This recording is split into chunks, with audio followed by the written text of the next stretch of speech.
Un dromadaire, un rhinocéros, des sculptures monumentales.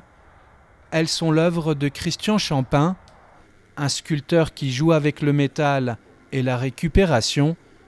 Pour l'artiste, chacune de ces sculptures devient alors la réincarnation positive des déchets générés par une société d'hyperconsommation. Un peu plus loin, l'animal devient poésie avec ses sculptures de fil de fer et de papier. Elles sont signées de l'artiste Hakim Mous. L'espace culturel de la Garnache expose le travail de 10 sculpteurs de renommée nationale.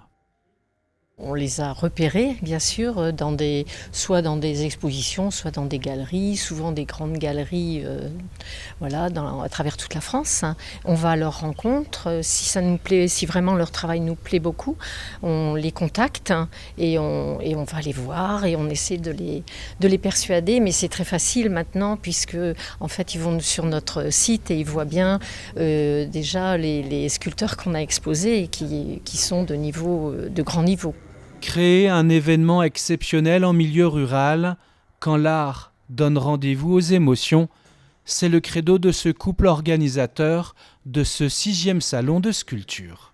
Les collectionneurs commencent à connaître la renommée de notre salon et viennent de toute la région, ça c'est sûr, Nantes, les Pays de la Loire, mais aussi de toute la France. Plus de 200 sculptures sont à découvrir dans ce salon. Je trouve que c'est un très très bel ensemble avec plein de matériaux différents qui sont travaillés. Et je trouve que ça donne ici en plus dans ce bâtiment quelque chose qui est très intéressant.